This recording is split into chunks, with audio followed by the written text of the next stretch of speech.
And so I said, can I borrow him just for a minute or two? She said, you certainly can, Miss Smith. I took Jaden outside and I said, and he said, Nana, where we going? Nana, he was holding my hand and skipping. Nana, where we going? He thought that was a treat. And when I was on the way there, I said, well, Lord, how in the world am I going to handle this? I know I'm not supposed to spank him in school, but I could. Yeah. All right.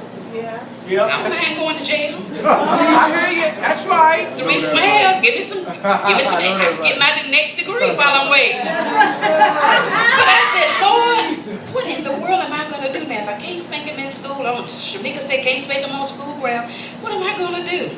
About that time, just like the Spirit spoke to Moses and said, what's that in your hand? The Spirit spoke to me and said, look over your shoulder. His car seat is in the car. That car seat was positioned in the right place. So I got Jaden in the car and I said, now Lord, where am I going to go? What in the world am I going to do? Right down the street, right down the street. The Holy Spirit still speaking.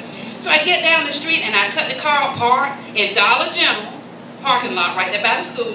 And I get out of the car and I sit there and I turn the car, the engine off. And I'm sitting there and Jason, what are we going to do now? Where we going? You going to buy me a toy? Not even realizing how much trouble he was in. And so I'm like, take a deep breath. So then I look around and I'm like, well, Lord, I didn't even bring nothing to get the little boy with in my hand. It hurt when you beat these hard children nowadays. So I'm like, what am I going to do? The next thing I know, I got in the back seat and Jaden still talking. Still talking, nana. And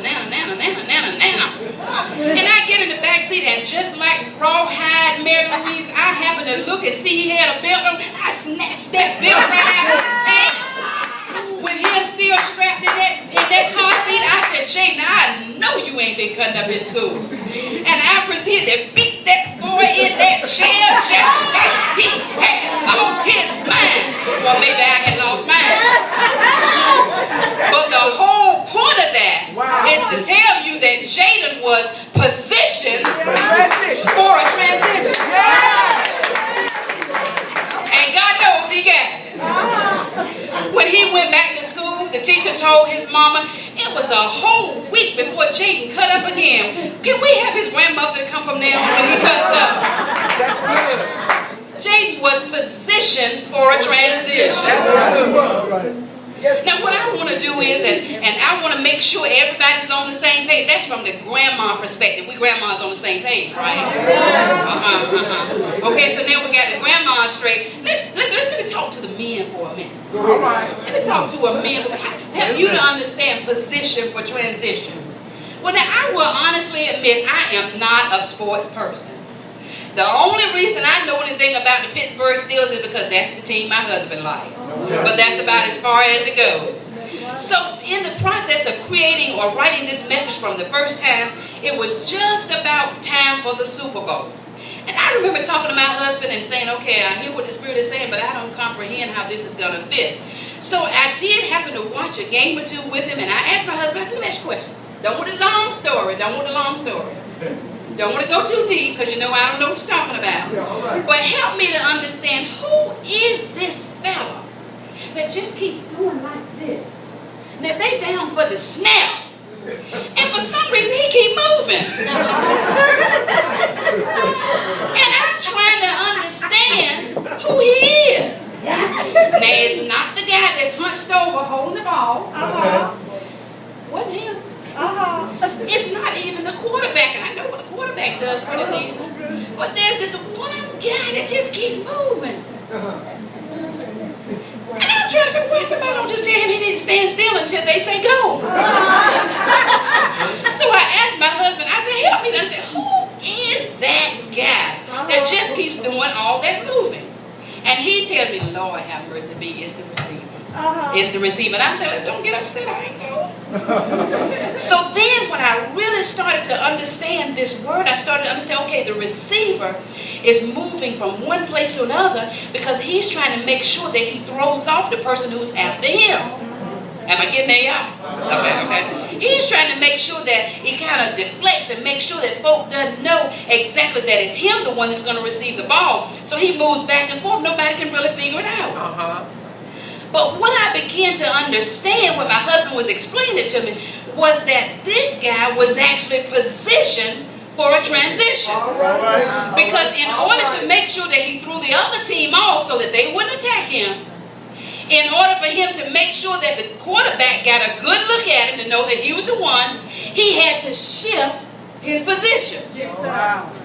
And in shifting his position, the quarterback knew exactly when it came to the hut part, y'all.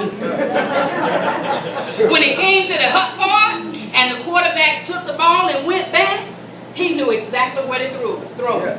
Because the receiver was positioned for a transition. I got you. Okay, guys, that makes sense? Yeah. Okay. Now, if you want a good version, you had to talk to some more guys. That's all I know about it. So then, just in case I got the women, the grandmothers, I got the men, now I need to get the women. All right. Make sure everybody's on the right page with me. Bless her Jesus. All right. In childbirth, All right. as my sister says, when you are in labor, you hurt and hurt and hurt. Your teeth hurt, your eyes hurt, every individual strand of your hair hurts, and then that's just a taste of what it's all about. But what that woman knows out of all of her shifting in the bed, trying to get comfortable, trying to find a way to get some relief, she knows that there is coming a point when she's going to have to do what? Get into position. Right. And at the right moment, no matter how much she hurts and how much she wants to grab somebody, she knows that when that nurse, doctor, or midwife says to her, okay, it's time, she knows she's got to get in position. And the position is to lay back on that bed, to have someone to come behind them and push those shoulders, and for her to put her chin to her chest, pull her legs to her chest, and then to push with everything she got. Did I get it right, lady? You got it right. Oh, I've been in that twice and I know I got it right. And in the process of that, she's positioned for a transition. Now, the reason she's positioned is because she can't deliver that baby if she's going to lay flat on her back and just whine. She's got to shift everything that she's got in order to receive that transition. And the transition is what? Get that baby out of me. I don't care what you got to do. Just get that baby out. Well, this is the positioning and transition that I'm talking about. Zacchaeus knew. He had heard that Jesus was coming through town. I like it. Zacchaeus knew he was coming. Zacchaeus had heard folk talking about Jesus and all he had done. Zacchaeus knew that if he was going to get a look at him, this was going to be the time. Okay. The word tells us all about Zacchaeus in the sense that he was rich and he was this and he was that. But what we need to understand is one thing about Zacchaeus that I like, because it makes sense with this text. Zacchaeus was a shorty. Zacchaeus was a shorty. Because the word says he was short in stature. So what Zacchaeus did when he knew Jesus was coming through town, Zacchaeus decided, you know, I got to check out my surroundings. And just like that, let me look at it again, just like that receiver, he's got to find the right position, doesn't he? But instead of scrambling all over everywhere, the word says that Zacchaeus went up into a tree. Because he knew he was going to have prime position there. What Zacchaeus didn't realize was that there was a greater reason for him being up there. Zacchaeus was positioned for transition. All right. The only thing Zacchaeus had to do was climb a tree. Jesus. Zacchaeus had light work. You got a word. But what was going on was it was from that unique position that Jesus was going to take notice of him. And as he took notice of him, he was going to call Zacchaeus, come on down. Come on down. Because what is going to happen today is go back and you look at this text and it doesn't say can I come to your house? But rather what it says is that I must abide in your house. Verse number 5. I must. That lets you know they was playing. God, Jesus knew what was going to happen. God had set it up already. He set it up. So what it does is Zacchaeus comes down. Zacchaeus then begins to spout off his conversation. And then the people started looking, you know about the days. You know about the days. Days always got something to say, don't they? Days always got a criticism, don't they? Yes.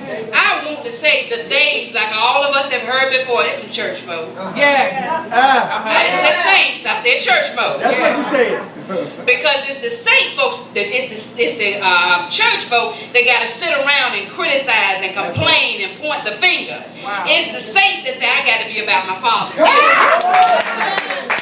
Bless Jesus. I don't know if anybody ever explained it to you like that, but we need to get that clear. I got you.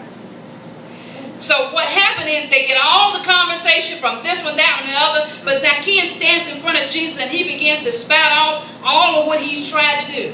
And what Jesus says in that 9th verse is, this day, salvation is coming to your house. Amen. What I want to say to you is I want you to understand from this message that we've all been positioned for a transition. Yeah. I don't know about you, but I can speak about my life. And all the things that I've been through that didn't make sense to me at the time. That actually made me have times when I wished I wasn't even alive. I got to tell the truth. What I now realize, now that I'm standing on the other side of it, is that I was positioned for a transition. Had it not come the time when I was 16 years old, and some old young fellas, including maybe my friend over here, to come through Bertie County, already saved and sanctified and filled, not really knowing what they were coming up against, to come into Bertie County, to land on 812 Republican Road, 829 Republican Road, to stand out there in that yard and preach the gospel with the mosquitoes tearing us up, to have the Spirit to touch those girls who were already born again, to have us who were not saved to stand back and look at them and wonder why we couldn't have what they have, to finally realize when I became 21 years old and gave my life to Christ that I was positioned back then for a transition. Had it not been for the way things lined up, I don't know that I'd have been where I am. Thank you, God. And then I think about my own marriage and how out of everybody that I could have met, how the Lord sent my husband, didn't know he was my husband, sent him to Bertie County from Cofield. Come on now. Cofield, where's Cofield? What is a Cofield? Sent him all the way to Bertie County to my mama, thinking that my mama was selling standing home products for his mama. Only to realize that we were going to meet and eventually end up married. Position for transition. But then when I think about the goodness of God and how out of all the things we've been through in our 35 years, how every time we think about giving up, every time I look at him and say, I don't know what I was thinking, and he looked back at me and said, I don't know what I was thinking either. What I realize is we've been positioned for a transition, because it takes us being where we are, going through what we go through, to realize how awesome God is. For those who sit around and talk about their illnesses and how if I hadn't done this and it hadn't worked this way and I hadn't gone to the doctor and I hadn't ate this and I hadn't drank that, you know how we do. But it took all of that to get you in the place where you could then realize that it's God who has not some but everything you need. So I looked at this lesson just a little bit closer and I said, okay, God, now, why did you pick Zacchaeus out of everybody? And I would tell you honestly, he can tell me why, I don't know. But what I do know is I thought about some other soldiers, some other saints in the Word, and thought about Joseph and how he went from the pit to the palace. Position for transition, y'all get me? I thought about people like David, how he went from being a shepherd boy to being king.